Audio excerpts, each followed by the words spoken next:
G'day legends, welcome back to another midweek episode. So today is one that you guys actually have requested to us. So we get a lot of questions about what drone that we use, if we rate it, and if we suggest you guys buy one as well. So we're going to cover everything, price, what it can do, what it can't do, what we wish we had it done.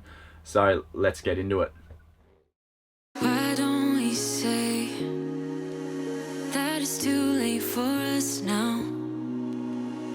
Why do we stay when I blame you for the things that weigh me down? 'Cause in the echo of your silence, I only hear what's best for me. Yeah, in the echo of your silence, I'm thinking more of her. She who wants to study your body, who gets the better version of you. I need the bitter truth. I need the better version of you. I need the better version of you. I need the better you.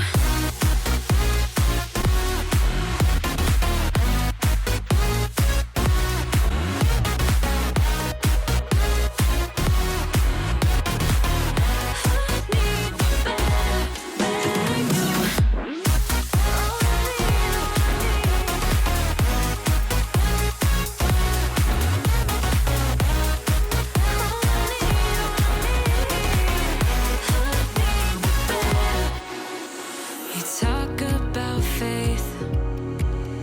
Is it just something you say? Or is it the same with that girl you texted when?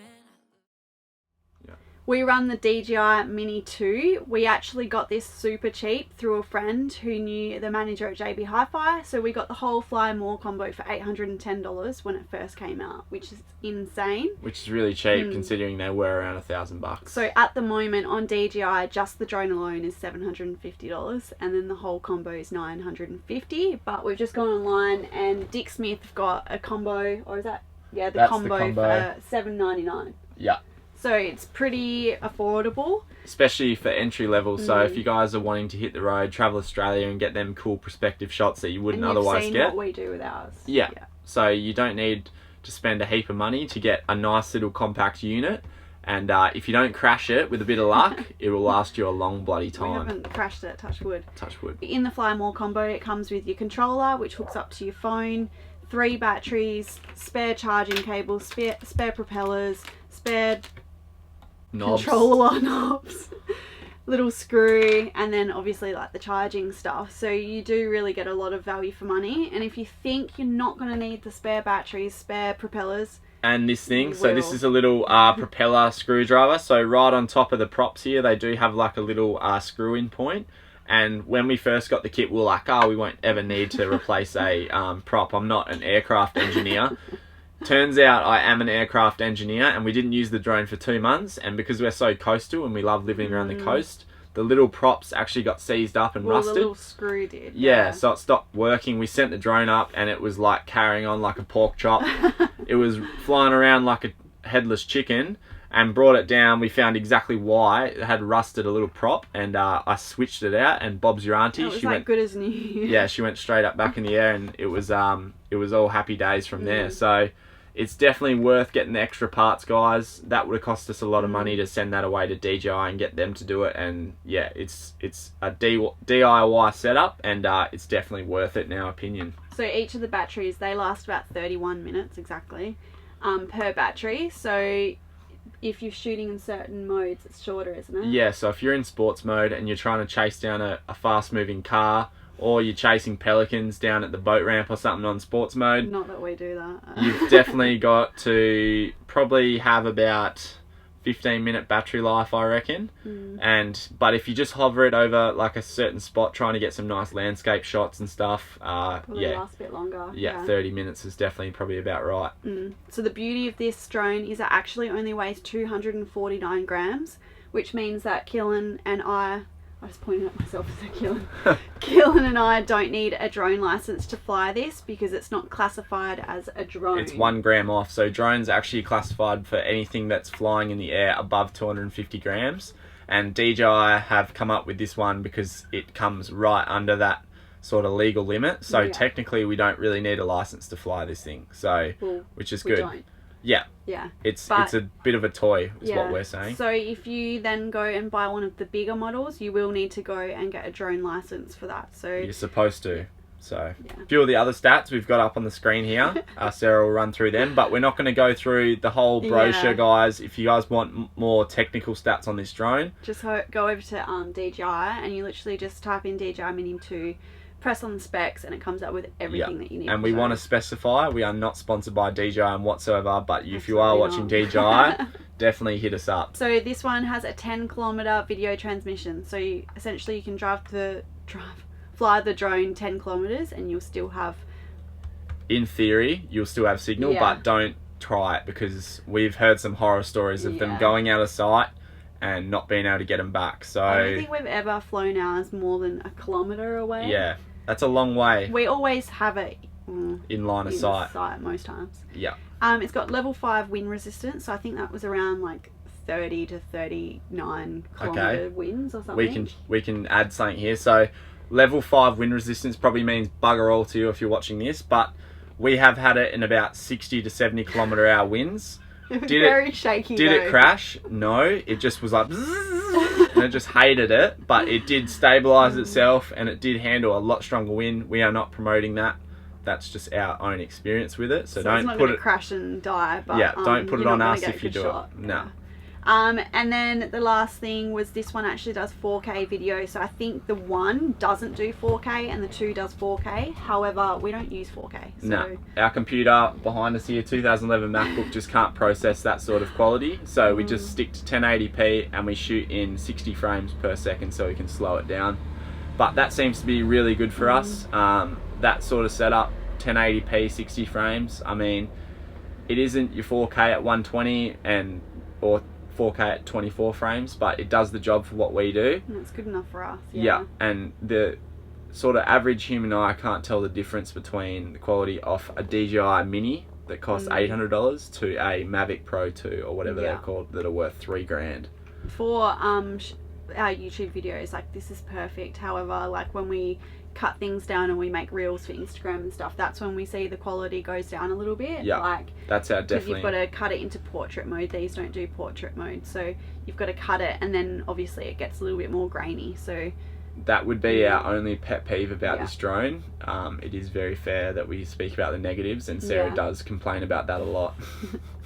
Well, the dolphin footage that ADU got for us, their drone's actually a bigger drone, and when I cut it down into Instagram, it actually still looked quite clear. So there is perks of getting the bigger drone, but we're probably not going to spend that money just so that our I mean, we do use it enough and warrant it enough, but I think that if we're talking to people that are sort of wanting just an entry-level drone, this is definitely the one for you, 100%. So we've spoken about the price, we've also spoken about the specs, and we've sort of broken down how much wind it can withhold. The next thing would probably be your flying ability. So we've only just found out today that the Mini 2 actually does like little program spins and tracking and stuff. We had no idea, but until this point we've actually been flying on manual mode, and I can't speak more highly of manual mode because it actually teaches you to fly the drone. Like, it's all well and good that you can do these little spins and program it to do whatever you want, but to actually go out there and learn to fly this thing properly with the joysticks, I think that's invaluable. The bigger drones, they've got tracking, so you can select say Keelan was running.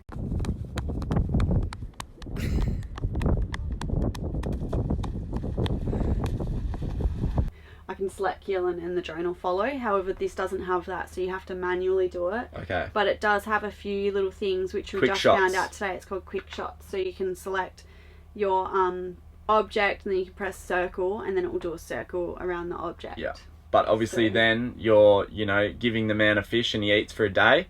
teach the man how to fish, he eats for a lifetime sort of scenario. So, and it doesn't have sensors or anything. Like No. the big drones have sensors. This doesn't. So if you did the circle shot and you didn't set all your parameters to the right things, then it could you're in crash. trouble. So our advice to you guys, definitely learn how to fly it manually before you start using the automatic functions. We've never crashed the drone.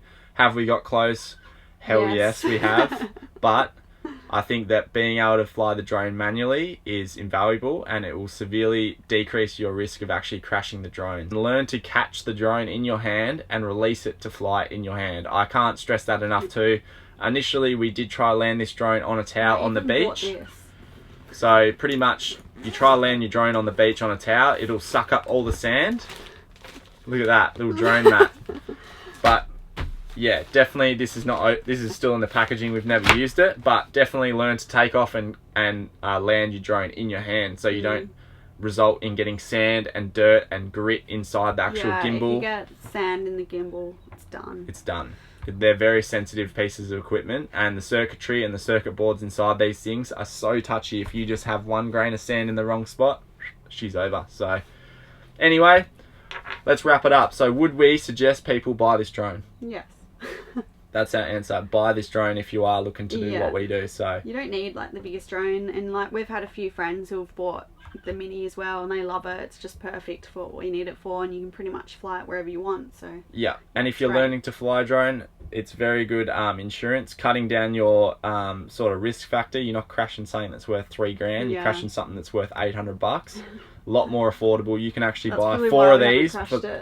You can afford to buy 4 of these for every one big drone you crash. So let you guys think about that. I hope this has made your drone buying experience easier, and it's cleared it up a little bit for you. We love ours, and yeah, that's all we've sort of got to say about it. And if you've watched this video and you're interested to know what other camera gear we carry with us around Australia, we've just made a video, and what Sarah's trying to say is I'll put the link in the right, on the left, or the bottom, wherever it pops up, it'll be there. So I wasn't sure how to. I was like, Well, thanks for watching, guys. If you are new here, make sure you hit the subscribe button. We make content going around Australia, showing you guys the best locations and some of the ones that no one gets to see. So if you're into that sort of thing, drop us